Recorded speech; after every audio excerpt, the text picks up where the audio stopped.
دوسرا خطبہ کیا پڑھا جاتا، دوسری حدیث کیا پڑھی جاتی ہے؟ آپ صلی اللہ علیہ وسلم نے فرمایا، خطبے میں جو پڑھا جاتا ہے نا کہ تزوج الودود الولود فانی مباہی بکم الامم. ایک اور حدیث پڑھی جاتی ہے جو آج میں نے خطبے میں نہیں پڑھی، کہ عورت سے 4 باتوں کی وجہ سے نکاح کیا جاتا ہے. اس کی خوبصورتی دیکھی جاتی ہے، بعض دفعہ اس کا منصب عہدہ دیکھا جاتا ہے، بعض دفعہ اس کا خاندان دیکھا جاتا ہے، اور بعض دفعہ اس کی دینداری دیکھی جاتی ہے. تو آپ نے فرمایا فاظفر بذات الدین تربت یداک، تیری ناک خاک آلودہ ہو، تو سب سے پہلے کیا دیکھ؟ دین دیکھ اس میں. آج کل یہ چیز بھی مارکیٹ میں لڑکوں میں کیا ہے؟ شارٹ. ان کو چاہیے شارٹ کپڑوں والی. مارکیٹ میں جب جو چیز شارٹ ہوتی ہے تو کپڑے بھی مارکیٹ میں آج کل کیا چل رہے ہیں؟ ان کو چاہیے لبرل قسم کی لڑکیاں جو انہوں نے اسکرین پہ دیکھی ہوتی ہیں، لیکن یہ نہیں پتا کہ جب اس لبرل سے آپ کی شادی ہوگی تو تھوڑے دنوں میں جو تمہیں چترول لگائے گی نا، کیونکہ وہ خدا کو نہیں مانتی، تو کیا لگتا ہے اس کا؟ صحیح ہے، یہ تو خدا نے کہا ہے. حدیث کہتی ہے کہ شوہر، اگر عورت کو حکم ہوتا کسی کے سامنے سجدہ کرے تو کس کو؟ شوہر کو. یہ تو قرآن و سنت کہتے ہیں. لبرل انٹیاں ان باتوں کو نہیں مانتی، وہ کہتی ہیں ویمن رائٹس، جتنا ہمارا رائٹ ہے اتنا ہی آپ کا رائٹ. کما کے دے رہا ہے ٹھیک ہے، نہیں تو پتلی گلی سے نکل. نہیں آ رہی بات سمجھ میں؟ پھر وہ لگاتی ہے کیا؟ طبیعت سے دھوتی ہے. آتے ہیں روتے ہوئے لوگ، یہ ہو گیا میرے ساتھ. اور پھر آپ تھوڑے سے آڑے ترشے ہو گئے، کوئی مسئلہ آپ کے اندر پیدا ہو گیا. اس کو ساری ایسی نہیں ہوتی بھائی جو بیان سن رہی ہیں، ان کے علاوہ کی بات کر رہا ہوں. پھر ان کو پسند آ گیا کوئی اور، کیونکہ ان کی تو نظر کی حفاظت بھی نہیں ہے. ایک خاتون نے بتایا میرا میاں جو تھا وہ کسی گرل فرینڈ کے ساتھ گھوم رہا ہے. میں نے اس کو سمجھایا بھائی یہ تو کیا کر رہا ہے؟ تو کہہ رہے ہیں کہ میری نظر گندی نہیں ہے، ایکچولی میری فرینڈ ہے. یہ ان لوگوں نے نا ایک فلموں سے ڈراموں سے یہ چیز سیکھی ہوئی ہے. فرینڈ شپ لڑکیوں سے الگ ہوتی ہے اور محبت الگ ہوتی ہے. بکواس ہے یہ. مرد کی فرینڈ شپ مردوں سے اچھی لگتی ہے بھائی، لڑکیوں سے اچھی بالکل بھی. زنانہ پن ہے یار، تو عورتوں میں گھسا ہوا ہے بغیرت. استغفر اللہ، بغیرت کا لفظ کاٹ دینا، کیونکہ بہت سارے لوگ سن رہے ہوتے ہیں وہ ہوتے ہیں یہ نا، وہ کہیں گے صاحب ہمیں یار یہ کہہ رہے.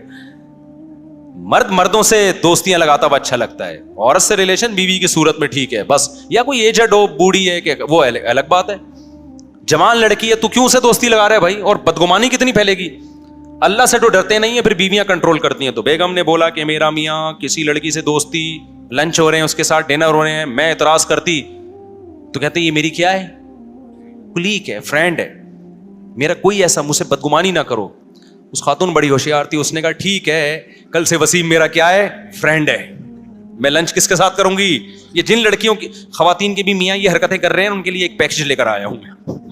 کرنا لیں ایسا نہ ہو وسیم سے دوستی لگا لیں، صرف ایک ڈرانے کے لیے پیکج ہے. مجھے ڈر یہ لگ رہا ہے کل سے ایسا نہ ہو لنچ غفار کے ساتھ ہو رہا ہے، کیونکہ جب ایک دوست جائز ہے تو پھر ان کی نظر میں 20 دوست بھی جائز ہے نا. تو اس خاتون نے کہا، میں نے اپنے شوہر سے کہا ٹھیک ہے بھائی، پھر وہ جو وسیم ہے نا اس کے ساتھ میرا ڈنر، کیونکہ میرا وہ کیا ہے؟ فرینڈ. غفار کے ساتھ لنچ وہ میرا کیا ہے؟ کہہ رہا میرا میاں نے بولا آنکھیں نکال دوں گا، منہ توڑ دوں گا. دل میں چور ہے نا. ابے جب تو یہ لبرل لوگوں کے یہاں ہوتا ہے یہ تو ہمارا پاکستان ہے اتنا لبرلزم میں آگے نہیں بڑھا، اس لیے تھوڑا تھوڑا کنٹرول ہے معاملہ. ورنہ جو لبرل کنٹری ہیں ان میں تو ایسا ہوتا ہے. بیگم کہتی ہے، میاں کہتا ہے وہ میری گرل فرینڈ ہے، سوری میری فرینڈ ہے، تو یہ کہتا ہے ٹھیک ہے یہ بھی میرا کیا ہے؟ فرینڈ ہے. اب نہ وہ اس کو روک سکتا ہے نہ کس قانون سے روکیں، کیونکہ انہوں نے فرض تو کیا ہوا ہے کہ ہم نے بدگمان تو ہونا نہیں ہے. ہمارے پاس اسلام ہے، اسلام نے کہا مرد کی لڑکی فرینڈ نہیں ہو سکتی، ایسی کی تیسی. سمجھتے ہو؟ اور عورت کسی مرد کو فرینڈ، فرینڈ تمہارا میاں ہے بس، اس کے علاوہ اور کوئی بھی نہیں ہے. اور تمہارے بھائی جو محرم رشتے ہیں بس، اس کے علاوہ کوئی بھی نہیں ہے. اپنے بھائی کو بلاؤ اپنا فرینڈ، دل کی باتیں بھائی سے شیئر کرو، نہیں تو پھر شوہر کے ساتھ شیئر کرو. سمجھتے ہو گے نہیں سمجھتے؟ تو یہ کتنا بڑا اسلام نے ہمیں فائدہ پہنچا دیا نا، کہ ایک ہمارے لیے قانون بنا کے وہ دروازہ ہی بند کر دیا ہمارے لیے. تو اللہ میاں نے کیا فرمایا، وہ میں بتا رہا تھا نا، نہیں وہ تو بتا رہا تھا فمن رغب عن سنتی فلیس منی. ہاں تو آپ صلی اللہ علیہ وسلم نے فرمایا، ہاں نبی نے فرمایا کہ 4 باتوں سے عورت سے نکاح کیا جائے تو میں سب سے زیادہ فوکس کس کو کرنا ہے؟ دین کو. یہ نہیں کہا کہ خوبصورتی کو مت دیکھو، خاندان کو مت دیکھو، وہ بھی دیکھ سکتے ہیں آپ، کوئی حرج نہیں ہے، لیکن پہلے نمبر پہ کیا رکھنا ہے؟ دین کو، تاکہ رشتہ کامیاب ہو. اور آج کل تو دین کو فوکس اس لیے بھی ضروری ہے کہ آج کل خواتین ٹھک سے عدالت سے جا کے خلا لے کے، بچے مارکیٹ سے لے کے شارٹ پھر کسی مفتی سے فتویٰ لینے کی ان کو ضرورت نہیں ہے. پھر آپ عدالتوں میں بچے دیکھنے جاؤ گے, مہینے میں 1 یا 2 دن, بچے لانے لے جانے کے پیسے بھی عدالت آپ سے لے گی, 18 سال تک کا بچوں کا خرچہ بھی عدالت آپ سے لے گی, اور تعلیم آپ کی بیوی کی مرضی کی ہوگی. پھر جو مرد ڈپریشن میں جاتے ہیں نا, وہ اگر کسی مفتی سے پوچھے گی تو مفتی بتائے گا یہ ناجائز ہے. بھائی بچے رات میں ہفتے میں 1 دفعہ شوہر کے پاس رہ سکتے ہیں, خرچہ ٹھیک ہے وہ دے گا, لیکن تعلیم پھر شوہر کی مرضی کی ہوگی. مفتی تو کنٹرول کر لے گا, دونوں کا خیال کرے گا, وہ یہ نہیں کہے گا کہ بچے چھین لو ماں سے, نہ, بچپن میں بچے کس کا حق ہیں, ماں کے پاس رہیں گے. یہ مفتی گائیڈ کرے گا, دونوں کی رعایت کرے گا, کیونکہ وہ قرآن کی آیت جانتا ہے, لا تضار والدۃ بولدہا ولا مولود لہ بولدہ. اللہ قرآن میں کہتے ہیں میاں بیوی میں بچوں کی وجہ سے نہ باپ کو نقصان پہنچایا جائے نہ ماں کو. اللہ تو دونوں کی رعایت کر رہا ہے, لیکن عدالتیں دونوں کی رعایت نہیں کرتی. عدالت طلاق کے بعد 100% کس کو فیور دیتی ہیں, عورت کو. مرد کا بیڑا غرق. تو آپ نے لبرل انٹی سے شادی کر لی, لبرل انٹی آپ کو لوہے کے چنے چبوائے گی عدالت میں. مذہبی تو بیچاری فتویٰ لے گی کہ میرا خلا ہوا بھی ہے کہ نہیں ہوا, صحیح ہے نا, بلکہ پہلے وہ دیکھے گی کہ بلا وجہ مرد سے خلا مانگنا بھی حرام ہے, کوئی معقول ریزن ہوگی تو مانگے گی, ورنہ نہیں مانگے گی. پھر بچوں کے بارے میں بھی شریعت کے حکام کو فالو کرے گی. تو اس لیے میرے بھائی یہ 4 دن کے مزے ہوتے ہیں, دیندار عورت کو تلاش کرو, دیندار کو. اور پھر اللہ میاں نے کیا فرمایا, حدیث میں کیا آتا ہے, آپ نے فرمایا تزوج الودود الولود فانی مباحی بکم الامم. یہ بھی خطبے میں پڑھا جاتا ہے کہ ایسی عورت سے نکاح کرو تو تمہیں اولاد دے.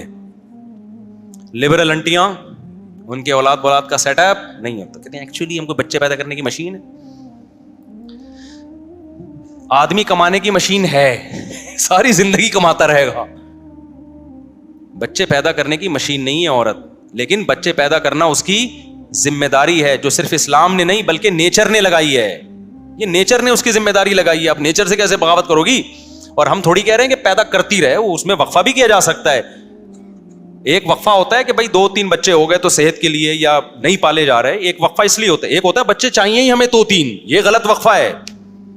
نہیں یہی بات میرا خیال ہے. آج کل جو وقفے ہو رہے ہیں بس 2 ہو گئے اب ہمیں نہیں چاہیے, بس 3 ہو گئے اب ہمیں نہیں چاہیے, یہ والا وقفہ اسلام نہیں مانتا. ایک ہوتا ہے 2-3 ہو گئے تھوڑا ریسٹ کر لے, وہ ایک الگ ٹائپ کا وقفہ ہے. اور اس کی بھی ضرورت غریبوں کو ہے, مالداروں کو تھوڑی ہے. مالداروں کے پاس تو بچے پالنے کے لیے ماسیاں ہوتی ہیں, دائیاں ہوتی ہیں. میں تو مالداروں سے کہتا ہوں نسل مت روکو. تمہاری بیگم اگر ناز نخرے والی ہے کوئی بات نہیں, بچے کو چائلڈ ہوم کہتے ہیں اس کو, چائلڈ کیئر, اس میں رکھ لو یار. عرب میں ایسا ہوتا تھا, بھئی مالدار عورتیں ہم نہیں ٹینشن لینا چاہ رہی تو پیدا کر لیں, دائی رکھ لیں. قرآن نے کہا ہے نا کہ دائی سے بھی دودھ پلوا سکتے ہو, اس کو پیسے دے دو, بچہ وہ پال لے گی, تھوڑا بڑا ہو جائے گا لا کے دے دے گی تمہیں. عرب ایسا کرتے تھے. تو جو دولت والی خواتین ہیں وہ یہ کام کر لیں. نسل مت روکیں, نسل سے آپ کا بیڑا غرق ہو جائے گا. آپ کی میڈیکلی بھی آپ کے لیے نقصان دہ ہے, یہ بڑھاپا بھی جلد آئے گا, مینٹلی صحت کے لیے بھی نقصان دہ ہے, اور بڑھاپے کے لیے تو بہت ہی زہر ہے. تنہائی میں دن گزریں گے بڑھاپے میں.